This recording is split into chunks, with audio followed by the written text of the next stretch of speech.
Dear friends, we are going to discuss some important texts of English literature, especially those that are prescribed in syllabi of various universities. And today we will begin discussion on Lord of the Flies. Dear friends, it is a novel written by William Golding. William Golding is a British novelist who also won Nobel Prize, and he 1911 to 1983 his lifespan. And William Golding's Lord of the Flies जो है वो William Golding का first ही novel था. In fact Golding also participated in second world war. जो second world वार में उनका direct action के साथ एक्सपीरियंस था, उसने उनका एज ए नॉवलिस्ट उस एक्सपीरियंस को उन्होंने प्रेजेंट करा है, खासकर इस नॉवल के अंदर. मोस्ट ऑफ जो उनके वर्क्स हैं, चाहे लॉर्ड ऑफ द फ्लाइज है, चाहे फिर उनका दूसरे नॉवल अगर अपन देखें जैसे द स्कॉर्पियन गॉड या फिर डार्कनेस विजिबल, ये इनके कुछ और इम्पोर्टेंट वर्क्स हैं. हालांकि मोस्टली ये लॉर्ड ऑफ द फ्लाइज के लिए ही जाने जाते हैं. इन सारे नॉवेल्स के अंदर जो सेकेंड वर्ल्ड वार में इन्होंने क्रुएलिटी देखी, वायलेंस देखी, उस चीज़ ने इनके विजन को एज ए नॉवलिस्ट इनके विजन को बहुत ज़्यादा इन्फ्लुएंस किया है. लॉर्ड ऑफ द फ्लाइज की अगर हम बात करें दोस्तों, ये बहुत पॉपुलर वर्क है.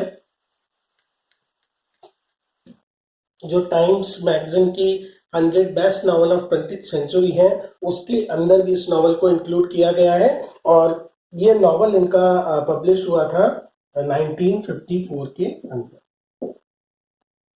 ओके, जो ये नॉवल है दोस्तों, ये नॉवल एक्चुअली में it is a sort of commentary. ये बताता है जो बेसिक नेचर है ह्यूमन बींग्स की, उनके अंदर जो एक सैवेजरी पाई जाती है, उनके अंदर वायलेंस के लिए, या फिर जो उनकी पावर हंगर होती है, ये जो बेसिक क्वालिटीज हैं. और गोल्डिंग ने इसको प्रेजेंट करने के लिए he has picked a set of boys, लड़कों का, छोटे बच्चों का, मोस्टली जो इवन टीन्स में भी नहीं है अभी, उन बच्चों का एक ग्रुप जो है वो किस तरह से एक डेजर्टेड आइलैंड के ऊपर शो करता है बेसिक ह्यूमन टेंडेंसीज को. हम कई बार ब्लेम करते हैं सोसाइटी को या फिर हमारे इंस्टीट्यूशंस को कि किस तरह से जो हमारे अंदर वायलेंस या क्राइम या फिर जो क्रुएलिटी है वो because of certain social institutions develop होती है.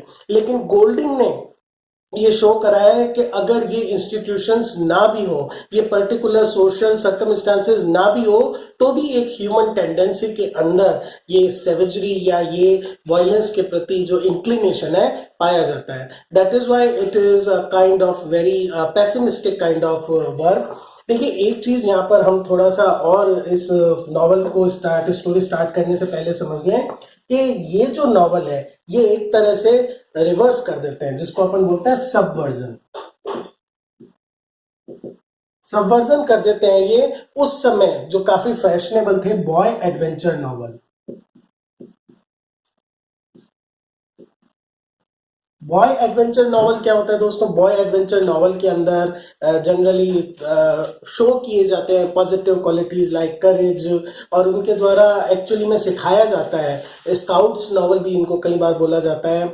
और इसके अंदर कोई भी एक नेचुरल हिंड्रेंस उनके सामने प्रेजेंट की जाती है, और जो बॉयज होते हैं वो किस तरह से अपनी इनहेरेंट गुड क्वालिटीज और करेज और वेलर के द्वारा, ब्रेवरी के द्वारा, या फिर अपने ग्रुप एफर्ट्स के द्वारा जो ये वैल्यूज एक्चुअल में शो करने के लिए किया जाता है. एक वर्क था जो इस लॉर्ड ऑफ द फ्लाइज से कुछ पहले ही पब्लिश हुआ था, और वो था द कोरल आइलैंड.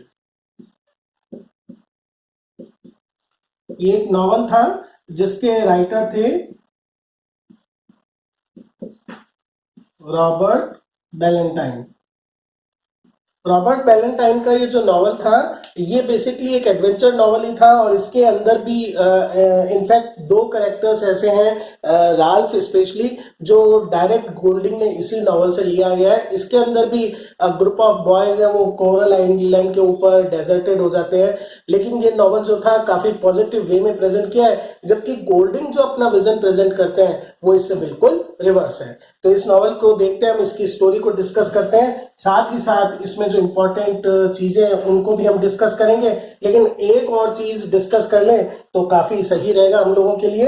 ये जो नॉवल का टाइटल है, यूनिवर्सिटी क्वेश्चंस के हिसाब से भी काफी इंपॉर्टेंट कॉन्सेप्ट है। What does we mean by Lord of the Flies, या गोल्डिंग ने इस नॉवल का title Lord of the Flies क्यों रखा? एक्चुअली में लॉर्ड ऑफ द फ्लाइज जो है वो रेफर करता है बीएल्ज़ेबुब। बीएल्ज़ेबub जो है समटाइम्स उनको माना जाता है कि he is the first commander of Satan, शैतान की जो सेना है उसके सबसे बड़े कमांडर हैं। He is also god of lust and violence. अलग अलग कल्चर्स जो वेस्टर्न कल्चर्स है उसके अंदर बीएल्ज़ेबub को लॉर्ड ऑफ द फ्लाइज बोला जाता है, लॉर्ड ऑफ द डेड बोला जाता है, वायलेंस बोला जाता है। और एक तरह से शो किया गया है यहाँ पर जो बीएल्ज़ेबub है वो हमारे इनहेरेंट जो वायलेंस है उसको वो प्रेजेंट करता है। तो चलिए, ये थोड़ा सा बैकग्राउंड हो गया, ज्यादा बातें हो गई इसके बारे में। अब हम स्टार्ट करते हैं इस नॉवल की स्टोरी के बारे में। तो दोस्तों, नॉवल की जो स्टार्टिंग होती है वो स्टार्टिंग होती है एक बॉय, यंग बॉय है, एंड वो उठता है और देखता है आसपास सिर्फ एक डेजर्टेड आइलैंड पर है। सामने वो देखता है एक और दूसरा बॉय उसको वहां पर मिलता है। One of them is fat and one of them is tall. ये जो फैट बॉय है इसने ग्लासेस भी लगा रखे हैं, और दोनों एक दूसरे को देखते हुए and then they begin to talk about what has happened. और उनको थोड़ा बहुत ये याद है कि they all were in a plane, एक प्लेन था और प्लेन क्रैश हो गया। और वो कहते हैं we don't know where are others.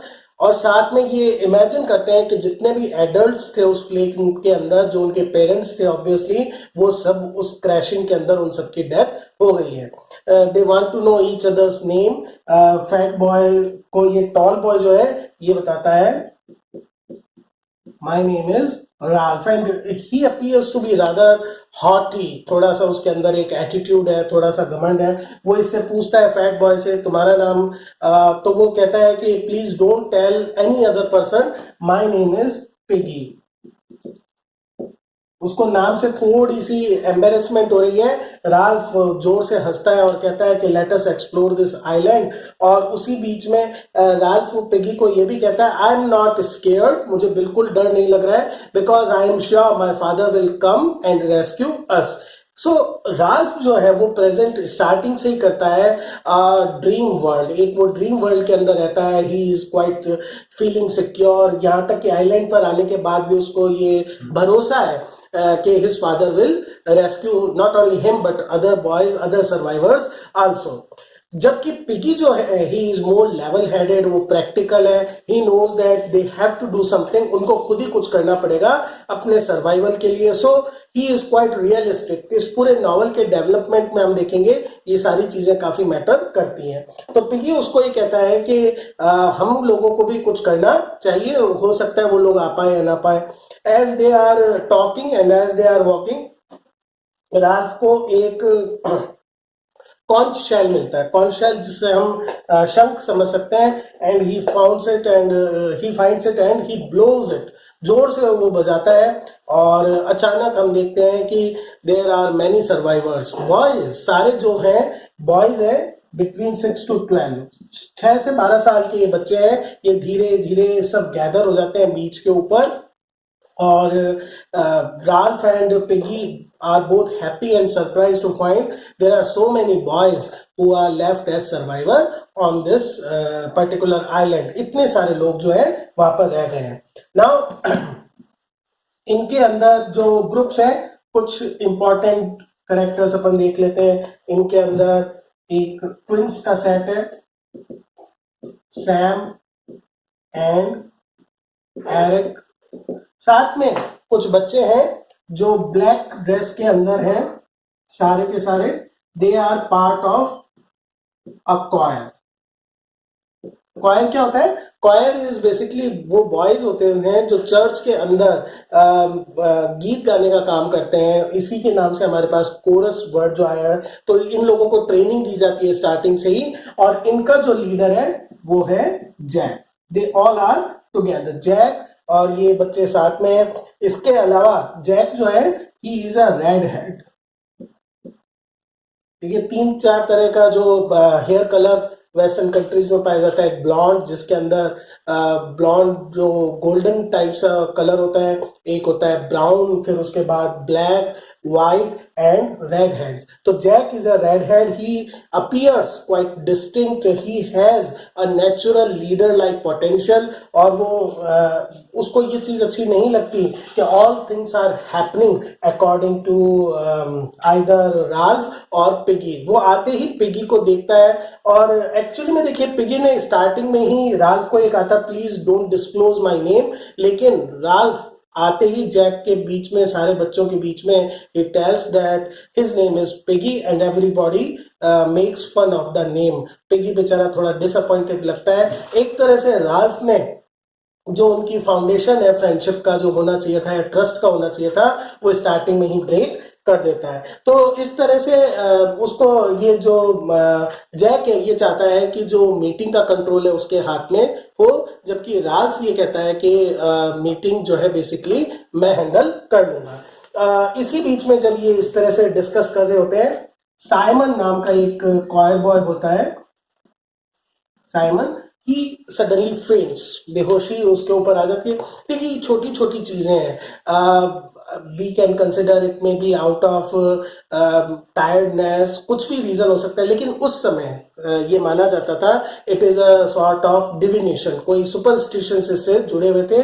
खैर सब बच्चे उसको होश में लेकर आ जाते हैं, और जितने भी बॉयज हैं वो डिसाइड करते हैं दैट, जो खासकर राल्फ ये कहता है कि now we are alone here. Alone का मतलब है बिना एडल्ट्स के हम लोग हैं, so we have to take care of our self, हम लोगों को खुद अपना ध्यान रखना पड़ेगा। And for that we have to set a sort of society. तो हम समझ सकते हैं इतना छोटा बच्चा है, he is actually reflecting the adult world, जो एडल्ट वर्ल्ड है उसको एज इट इज रिफ्लेक्ट कर रहा है। और ये डिसाइड होता है कि बॉयज वुड वोट, जो जो लीडर बनना चाहता है। तो only two names are there, एक तरफ है राल्फ और दूसरी तरफ है जैक। दो बच्चों के बीच में वोटिंग होनी है, जैक और राल्फ। अब इसके अंदर जितने भी क्वायर बॉयज हैं वो सब राल्फ को वोट देते हैं एज ए लीडर, लेकिन बाकी जितने भी बच्चे होते हैं वो तो देते हैं, जैक को वोट देते हैं, और बाकी जितने भी बच्चे होते हैं वो सब राल्फ को वोट देते हैं, बिकॉज दे कंसिडर कि राल्फ ने ही सबसे पहले कॉर्न शेल ब्लो करके उन सबको इकट्ठा किया है, and Ralph is chosen as the leader. Ralph तुरंत ही देख लेता है कि Jack is looking quite disappointed, Jack के चेहरे पे डिसअपॉइंटमेंट साफ दिख रहा है। और उसको अपीज करने के लिए, उसको शांत करने के लिए राल्फ क्या करता है, ही मेड्स हिम लीडर। किसका? Hunter pack. एक हंटर पैक बना देता है, जिसके अंदर ये डिसाइड होता है कि इन लोगों का काम होगा पूरे आइलैंड को एक्सप्लोर करके और ये देखना कि उनकी हंटिंग के लिए क्या क्या हो सकता है। And Jack is somewhat happy, थोड़ा सा वो सेटिस्फाई हो जाता है, and he says okay I will do this duty. और उसके बाद राल्फ और जैक डिसाइड करते हैं कि as two most important leaders we should go and explore the whole island, पूरा आइलैंड हम लोग ये देखेंगे। Piggy wants to come with them, Piggy कहता है मैं भी एक्सप्लोर करना चाहता हूँ, लेकिन जो राल्फ और जैक है वो मना कर देते हैं कि नो, तुम वैसे भी फैटी हो, तुम नहीं चल सकते। And instead they take Simon with them. और उसके बाद when they reach a mountain peak, वहां माउंटेन पीक पर जाकर they come to realize that they have basically on an uninhabited island। इस आइलैंड पर कोई भी नहीं है, ये निर्जन है केवल। सो जब अपने ये एक्सपेडिशन से लौट रहे होते हैं तब जैक को एक पिग दिखाई देता है, फैट पिग दिखाई देता है, and pig is caught in vines, बेलों के अंदर वो फंसा हुआ है। जैक अपना नाइफ, स्काउट नाइफ निकाल भी लेता है, लेकिन ही हेजिटेट्स फॉर ए मोमेंट, एक क्षण के लिए थोड़ा सा वो हेजिटेट कर देता है and the pigs run away. उसके बाद जैक कहता है कि oh this was basically an error on my part and from now onwards I will take action, मैं तुरंत ही मार दूंगा किसी भी पिग को। ये बड़ा इंपॉर्टेंट पॉइंट है, ये शो करता है कि जो उसका इनोसेंस लेवल है वो उसको किसी तरह से रोक लेता है, उस इस क्रूएलिटी को आगे नहीं आने देता है, but at the same time हम ये भी देखते हैं कि he is determined to do the job next time. इस तरह से ये जो फर्स्ट चैप्टर है इसके अंदर हम देखते हैं ये बेसिक हमारा बैकग्राउंड बनता है किस तरह से बॉयज आते करते हैं। अब जब स्टोरी सेकेंड चैप्टर के अंदर आगे बढ़ती है और सेकेंड चैप्टर में बेसिकली राल्फ जो है he says that we should make some rules, हम लोगों को कुछ रूल्स बनाने चाहिए so that we can have a system, ताकि एक पूरी व्यवस्था हो सके। And he blows a conch shell second time, सारे बच्चे वापस से इकट्ठे होते हैं। फर्स्ट जो रूल वो डिसाइड करते हैं कि जिसके पास भी कॉन्च शेल होगा, one who has the conch would speak, बोलना केवल उसी के अलावा होगा जिसके हाथ में कॉन्च होगा। और राल्फ और जैक इस बीच में बारी बारी से कॉन्च लेते रहते हैं, पिगी भी बीच में एक बार कॉन्च लेता है। ये सब चीज चल रही होती है। अ वेरी यंग चाइल्ड वो हेजिटेट कर रहा होता है थोड़ा सा, और फिर वो आकर पिगी के कान में विस्पर करता है और पिगी फिर रिवील करता है that the little boy has seen a Beastie. ये बीस्टी मतलब जिसको हम अपनी भाषा में कहें भूत देखा है या फिर उसने कोई शैतान देखा है, एंड वो कहता है it was like a snake. Now ना तो राल्फ और ना Jack, they are both are not ready to believe this young boy, और वो कहते हैं कि ऐसा हो नहीं सकता। जैक सेज कि अगर ऐसा है भी तो my team will kill that particular beastie. और जो राल्फ है he is in such a dream world, he is happy to be the leader, कि वो ये कहता है this is a good place, अगर हमें ज्यादा टाइम यहाँ पर रहना भी पड़ा वी कैन मैनेज, हमारे को कोई दिक्कत नहीं है। देन दे मेक कमेटीज, वो कमेटी बना लेते हैं, एक हंटिंग कमेटी बनाई जाती है। साथ ही में राल्फ कहता है we have to maintain a fire, हम लोगों को आग जलानी पड़ेगी so that any rescue team, any rescue ship passing from here can see it as a signal. भाई एक सिग्नल तो चाहिए देखने के लिए। अब ये बात होती है कि ठीक है माउंटेन टॉप के ऊपर आग जला देते हैं तो फटाफट ड्राई लीव्स और लॉग्स जो लकड़ी के हैं वो इकट्ठे तो कर लेते हैं। The next question is how to lit a fire, आग जलाई कैसे जाए। And then Ralph notices glasses जो पिगी ने पहन रखे हैं and using those glasses he lit the fire. लेकिन एक्साइटमेंट में वो लोग ये नहीं देख पाते हैं कि बिल्कुल सूखी लकड़ी होती है वो तुरंत ही जल जाती है एंड इट डाइज। अब ये क्वेश्चन उठता है कि ये तो बड़ा मुश्किल हो गया मामला। पिगी साथ में ये भी चीज कहता है कि you people were so excited and were in such a Hari you didn't thought of making tents, और अब जो पेड़ थे जो टेंट का काम कर सकते थे वो इस फायर में क्या हो जाते हैं, जल जाते हैं। तो राल्फ उसको वापिस से चुप कर देता है और वो कहता है कि ओके अब से ऐसा करेंगे, there will be a duty for a team to see that fire is lit every time, आग जो है 24 घंटे एज ए सिग्नल जलती रहे। Jack once again comes forward और जैक कहता है कि मी एंड माय टीम, जो मेरी हंटिंग टीम है, वी टेक दिस रेस्पॉन्सिबिलिटी, ये हमारी रेस्पॉन्सिबिलिटी होगी टू इंश्योर कि ये जो माउंटेन टॉप के ऊपर हम फॉर सिग्नल ये फायर जलाएंगे ये हमेशा जलती रहे। It is agreed. और पिगी इस बीच में पूछता है कि where is that boy, little boy, जिसके बारे में हम जिसने ये बीस्टी की बात कही थी वो कहाँ पर है। नोबडी सीज हिम देयर, वो कहीं पर भी नहीं दिखता है और इसके साथ ये चैप्टर खत्म होता है। तो दोस्तों हमने देखा लॉर्ड ऑफ द फ्लाइज के बारे में कि किस तरह से इस नॉवल के अंदर प्रेजेंट किया गया है ग्रुप ऑफ बॉयज के, और ये ग्रुप ऑफ बॉयज जो बेसिकली एक डेजर्टेड आइलैंड पर आ जाता है। बड़ी इंटरेस्टिंग स्टोरी है, आने वाले लेसन के अंदर हम कैरी फॉरवर्ड रखेंगे इसके ऊपर discussion. Thank you my dear friends.